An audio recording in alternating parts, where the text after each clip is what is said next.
Hello, caller. You're on the air. Yeah, this is Jared Weems from Weems Motor Co. Jared, how you doing today, man? Wonderful. How are you guys doing? Well, we're doing great here at Boss Hog Radio, Born to Ride right here, man. We're talking to Eric Runyon, photographer extraordinaire, and one of our marketing guys in the office, and he told us about your story.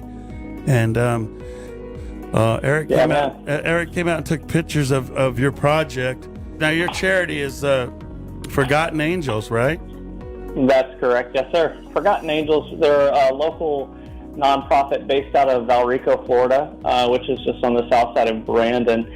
And what they do, what their mission is they take in kids who have aged out of the foster care system. Basically, the state of Florida provides funds for families who take in kids that are foster kids and provide some financial assistance to take care of them. But the problem is once they reach the age of 18, the state of Florida looks at them as an adult and they stop the funding. And unfortunately, a lot of these families are only fostering for the financial benefit, and that's a sad thing to really think about. So when the funds stop, they basically kick these kids out on the streets. Some of these kids haven't even graduated high school yet. They don't have jobs. They don't have transportation of anything, and all of a sudden they're left out essentially to fend for themselves with no life skills. And so what Forgotten Angels does is they bring these kids in. I call them kids. They're 18-year-old. They're considered an adult, but they bring them in. The first thing they do is they give them a place to sleep. They have a 12-acre property there in Valrico where they have little tiny homes built for these kids, and they give them a place to lay their head. They get some food in their belly, and they start walking this path with them to either graduate high school, get their GED, to get a job, or just basic life skills that we all have learned as having parents to teach us. Basic things like setting up a bank account, how to write a check, how to manage money, how to do a job interview. And so they bring these kids in and they really help them, give them a chance to get on their feet. That's awesome. And we've heard about Forgotten Angels. I think we did an event with them years ago, Brandon Harley Davidson, and actually you're involved with the a guy who they did a movie on, right, Quentin, with The Blind Side? Yeah. So amazing story. Quentin Aaron from The Blind Side movie with Sandra Bullock and I always forget the country singer's name. But yes, so Quentin was the main actor in the movie where he played a boy who became homeless, and this family brought him in and adopted him. But on the real life, Quentin has a big passion for what Forgotten Angels are doing, and he's kind of come alongside of them as one of their national spokespersons. Yeah, and Quentin was involved in this other event, and I think it was Forgotten Angels as well. We got to interview him for Born to Ride. Larger than life, great guy, big teddy bear, and a great actor as well. Dave Mann only painted a few Triumphs. Is that right? Yeah. So kind of the process with the bike that came up was I was active duty in the military for 16 years, and I developed a brain tumor. And in this time of this brain tumor, I essentially sold everything that I had, like to do with motorcycles, because I didn't know if I was going to live a day or a year or what. And so I got rid of everything. And in that time, I had a good friend, a local, what I call a gray bearded biker guy, good friend of mine. His name is Mike. He came by and he gave me this old David Mann painting. Well, it was the centerfold out of a magazine. And I just kind of dropped my jaw because I'm really huge into Triumph motorcycles, especially the vintage ones is really where, I find my passion. And in this centerfold was a pre-unit Triumph motorcycle, and it was painted by David Mann. And I was just floored. I was like, I never knew that David Mann had ever done any Triumphs at all. And that kind of started this weird process for me, man. I started getting online and looking up every single Easy Rider magazine, Iron Horse magazine that David Mann had a centerfold in. And then I realized that he only painted 2 in his whole career with working with those magazines. And funny enough, the very first one he painted was in his very first painting that Ed Roth had shown to the guys over at Easy Rider magazine. It was about third motorcycle back in the stack. The painting's called Hollywood Run. And so the motorcycle, it's barely hard to tell that it's even a Triumph other than it being a parallel twin motor. And so that was his first one. And then the second one was, featured in July of 1983 in Iron Horse magazine is actually who it's through, but that's when, Easy Riders were the publishers for Iron Horse. So, but yeah, so that. So you recreated this motorcycle, right? Tell us about that. Yeah, so I got the painting and I was like, man, this is incredible. And then a good friend of mine, Mike Davis, who is the organizer for Born Free Show out in California, I put out an invite to have a Triumph pre-unit class only for the Born Free this year. And I said, what greater opportunity to build a bike now that I've kind of worked through the brain tumor period and seizures and stuff. And I said, I'm going to recreate this motorcycle that David Mann dreamed up. It was never really a real motorcycle.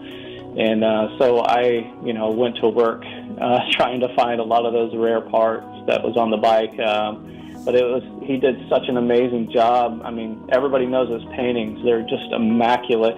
And the amount of detail that he put into this motorcycle made it easy, but also challenging to recreate what he painted.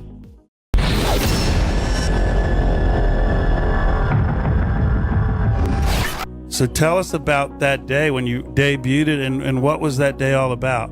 Literally days before we decided that, hey, we're going to do this unveiling because the bike's completed. We want to kick off the raffle.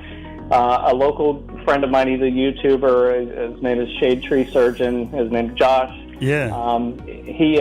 He put together a ride last minute, and we literally had over 40 motorcycles from all across Florida come to Ybor City and do a ride over to Little Valrico, Florida to see, a motorcycle that, I built. And it was great because that one day kicking off the raffle, it was amazing to see the support, number one, from the people who were there, but to see the ticket sales start coming in. It was just like a very, very humbling experience to be part of that and to help, Forgotten Angels out. I brought it out to Forgotten Angels property, and I wanted to unveil the bike there because of the relationship that I built with their organization and also with the boys that work there. Halfway through this build, I was probably about 75% completed on the build, and the motorcycle was gaining a lot of traction. I had reached out to several people within the motorcycle industry to find out, number one, which actual magazine that the motorcycle was featured in, because I only had the centerfold, and I did see the Iron Horse logo down there. So I did my detective work and ended up getting in touch with Ellen Teresi, who actually owns the original painting. And so I was talking with her, told her what I was doing, and she got me in touch with Jackie Mann, and I've had opportunities to email back and forth with her. And so I realized quickly that this motorcycle meant a lot more to the motorcycle community as a whole than it just did to me to recreate, something from, a painting. And that's when I said, it's bigger than me. I can take the opportunity to really pay this forward. The whole, initial point was to build the motorcycle and just sell it because the huge investment that it takes to build a show bike. And so I was just kind of thinking through the process, and somebody had connected me with Forgotten Angels, and I found out what they're doing out there for these kids, and I said, you know what, I'm just going to donate the motorcycle to them, and we're going to, raise as much funds as we possibly can to help them in their endeavors, and it's been amazing. So that's why we did the unveil there. I had some of the boys who actually helped me work on the motorcycle. I brought them over, and they did some polishing, they did some assembly, and it was cool to take that moment to build a connection with them and build relationships with them, because you never know who these kids are going to be. One of these kids might turn out to be the next David Mann. They might turn out to be the next Arlen Ness. We never know exactly what our investments are going to pay out to be in the future. So I wanted to make it a part for them, because they played such a big part in it for me. They gave me inspiration to, just even the investment that I've made, just to donate it to them and say, hey, let's make this worthwhile. And I think, this process is going to be amazing for them. I last week, Tracy Scott, which is David Mann's daughter, reached out to me and said, hey, thank you for what you're doing. You may not have known, but we lived in Clearwater, Florida for a while, and my dad actually adopted a son there. And I was like, man, I didn't know the connection, with me working with a foster system and David Mann actually adopting. That just, kind of goes together and says, wow, his heart is my heart. Yes, and, exactly. just to help kids, man, that's where I'm at. I could care less what accolades this gets for me. I don't care. I'm going to work on triumphs. I'm going to build triumphs on my own, because that's what I love to do. But to push it forward for these kids, man, that's where it's at for me. So if you're interested in the raffle, there's several prizes that are part of this raffle. Obviously, the grand prize winner is going to receive the motorcycle, which is a 1952 Triumph Speed Twin. I've just nicknamed it the David Mann replica.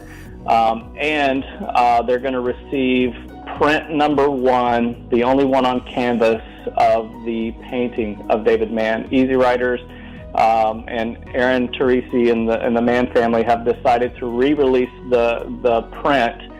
It was never available for purchase in print. This is the first time only, but they're releasing a limited edition number of prints, and the winner will get print number 1 on canvas.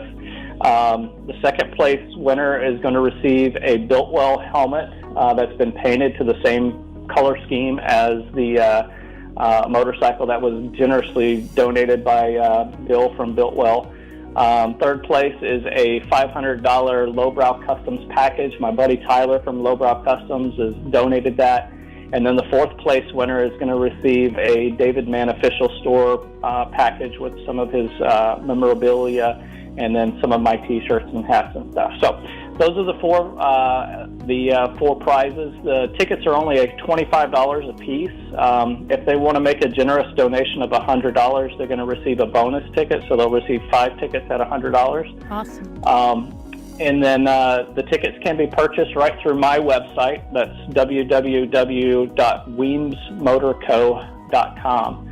Weems is W-E-E-M as in Mike, S, and then the word motor, M-O-T-O-R, and then C-O.com. Say, once you get on the website, you'll see right at the very top there's a tab that says Raffle. You click on that, it'll give you all of the details, all of the prize packages and everything, and there's a button that says Buy Tickets, and you just click on that. It'll take you right into the raffle site. Jared, before you go, is there a website where we can get information for the Forgotten Angels? Yes, that's what I was going to say. If they're wanting to make just a direct donation, I know certain corporations are not able to purchase raffle tickets. You can go to www.forgottenangelsflorida.org, and they have a donation tab there. And just one other note, just a cool factor is we're going to be going to the David Mann Show, which is Chopper Fest out in California in December. And while we're there, we're actually going to be recreating the painting into real life. We're going to the hot dog stand that's in the painting. It's going to be an amazing opportunity to just kind of bring the painting into life. Wow, that's cool. We want to be there, and document anything we can do to help magnify your greatness and everything you're doing for the kids and our future of America. And thank you for your service too, man. Thank you. Absolutely. I thank you guys for having me out tonight. All right, Thank you, Jared. Good job. All right, we'll follow up. Thank you. Yep, thank you guys. Bye.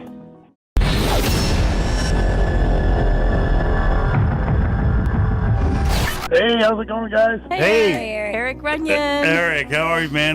This is the photographer who kind of brought this whole story together to begin with. The ace. He said it's right here in Valrico. It's just down the street, man. Yeah, honestly, it was not just right here. It was right down the street from where I live, 6 minutes from where I live. So, I like to think that I have my finger on the pulse of the chopper community.